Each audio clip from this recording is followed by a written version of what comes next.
Short introduction to ma'am. There is no need for introduction. She has proved herself over and over again. So as a part of team, two big associations, IMA and Fogsi, the presence of us in those associations has always made us think in a different way as to how issues have to be approached. So being a woman has a lot of advantages, but at the same time, we also face lots of challenges. So in a nutshell, I would like to just go through some of the issues we really have been facing, and of course, is there any solution to it? Let's see what's happening. So going back to the history, see, we were actually thinking that women doctors were there just few decades, few centuries ago, but it goes back to 2700 BC, a little bit of history here. An Egyptian woman actually was described as the chief physician of the pharaoh's court in Greece. And in Greece, Agamada was another great healer cited by Homer before the Trojan War. The first woman physician to practice legally was Agnodike in the 4th century BC in Athens. And Elizabeth Blackwell, the first woman to receive her medical degrees in the United States, is 1849. So there has been an association of women doctors trying to find their place in a profession which was initially dominated by the male fraternity. Now coming to the Indian scenario. So we have Mrs. Anandibai Gopal Rao Joshi, from 1865 to February 30, 1887, was the first Indian female doctor to obtain a degree on the Western medicine. And coming to our own beloved Tamil Nadu, we have Dr. Muthulakshmi Reddy, the first woman doctor here.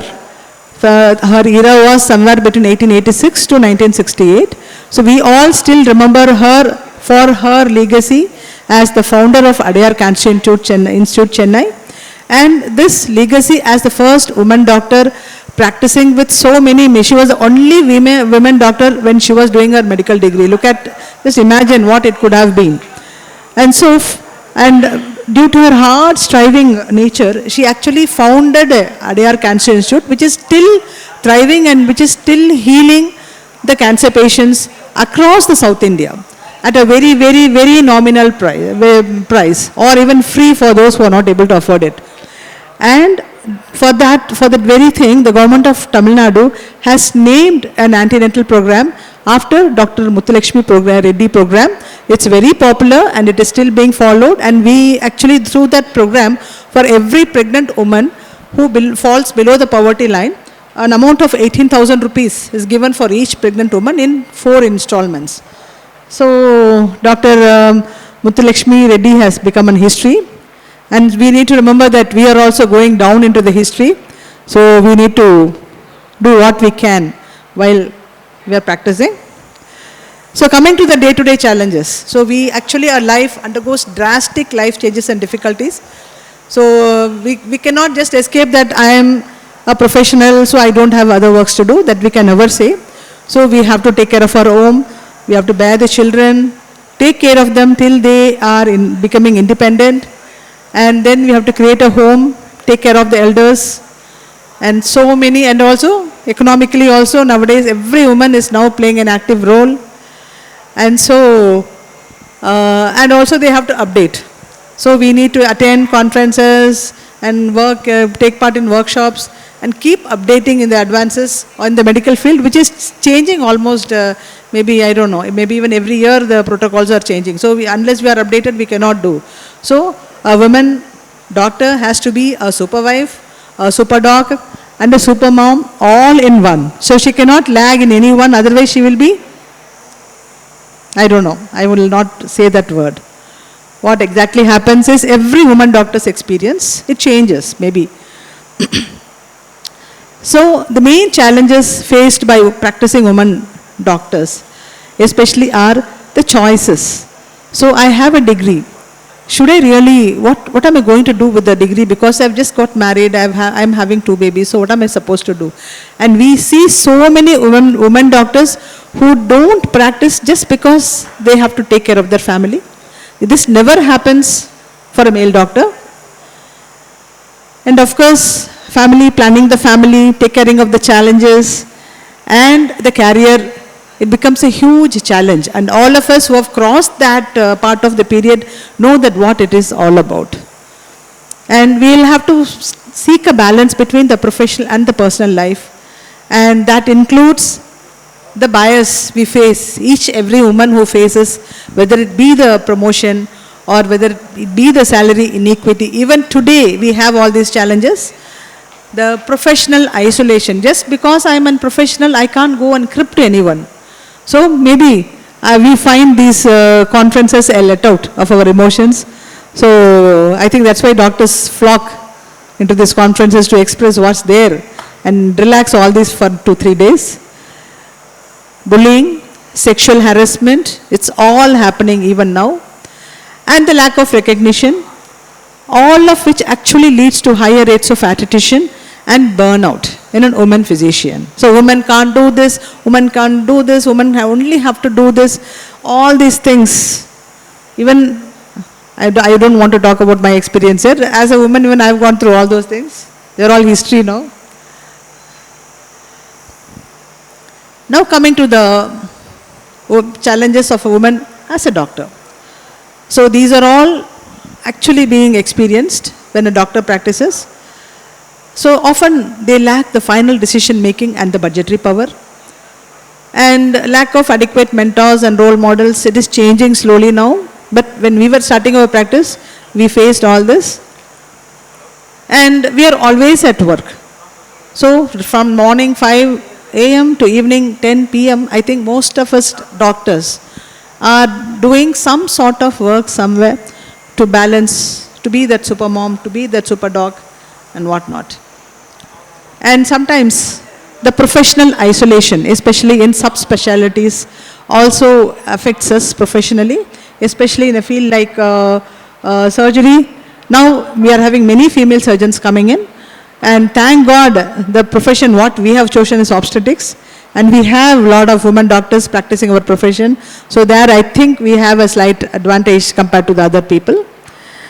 And then the challenges faced by the younger woman physician do not disappear with the age or seniority, as the research shows that the issues such as balancing family and work responsibilities, combating harassment and bias, and promoting healthy work environment should be addressed by the healthcare system throughout a woman's physician's entire career to prevent and reduce the physician's burnout and attrition. We need to look at the child care and the maternity leave. But the things that's important to realize is that issues that women face just don't go away because they get further along in their careers and become more experienced or their children getting older. They still face similar issues throughout their careers because women are expected by the society to be the caretakers no matter what their age or occupation is. So loneliness is a concern, given the increasing information about its impact on mental and physical health. So people are looking upon to you to guide them. So where do we go to get that guidance? So we have issues, we have psychological issues, we have burnt out issues, we have stress, we have body aches, we have pain in the back and all these things. Where can we go and address them? Because at 9 o'clock or 10 o'clock in the evening we have our pains and morning we are back to our routine work. And we don't have anyone to complain because everybody looks upon us as the model, their role models. So we are doctors and we are role models to so many people in the society. So it's only in places like this probably we can share all this. And so now coming to the impact of the family responsibilities. So as again the age-old practice, the women are the ones who have to take care of their children and go to school activities. So kaalila endrichu, they'll have to cook the food, take the babies, take care of them, get them ready for the school. I have been doing it all those years. But the same thing, even today's moms are doing it. Even today, the young doctors, for example, my own daughter-in-law, she does it in the morning. She gets the tiffin ready, she feeds the child. This is what I was just telling, what I did those many years. Now, it's there in the, I don't know, somewhere changes have to be there. And when you're looking at the policies to help women in their careers, we can't stop just with maternity leave and childcare. So yeah, all these things have to be really focused. Can we do something more than this? Can we give them some more space? Can we give them the change of time? So many things can be planned. in a larger way when there is an consensus. Basically, like it's all about making rules and regulations, but if there is a consensus that yes, women are really hardworking, yes, women have to take care of their children, yes, women are also needed by the society in various forms, various professionals. So what can we do to make sure that these women are getting little bit of relaxation during their work time or during their family time? So it is just women alone sitting and discussing this will never give a solution.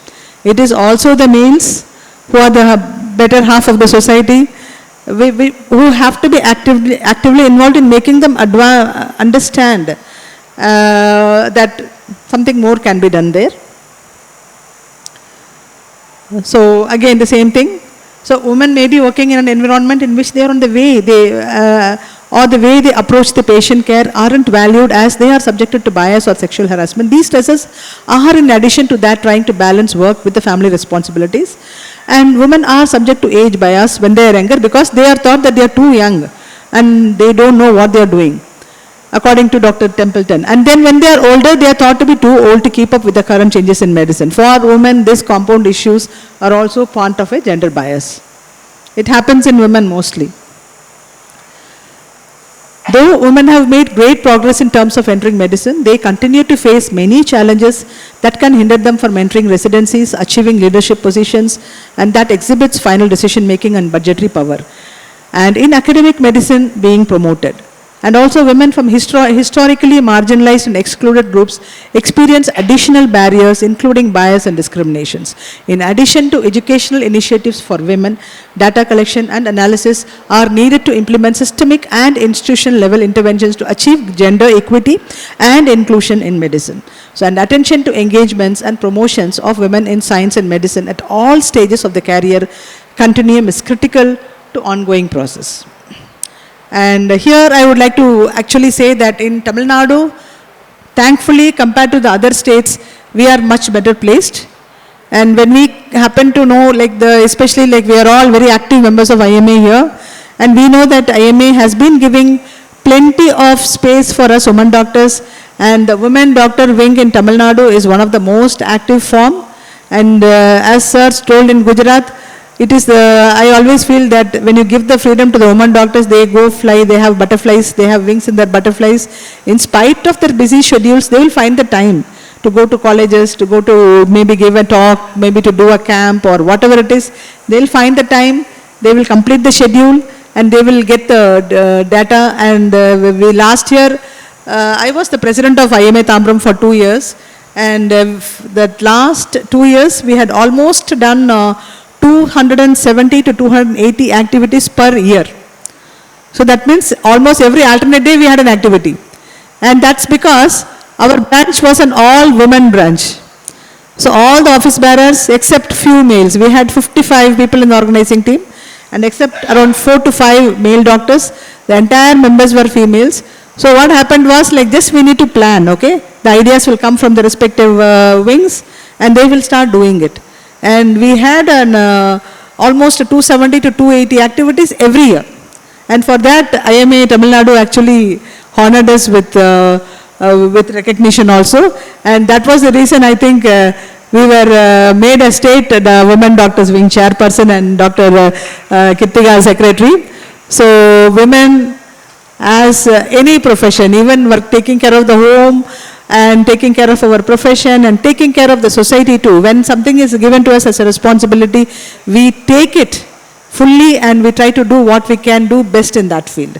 So with that ending note, thank you so much for the opportunity. Thank you, ma'am, for that much needed topic, as we are both a family member and for the patients.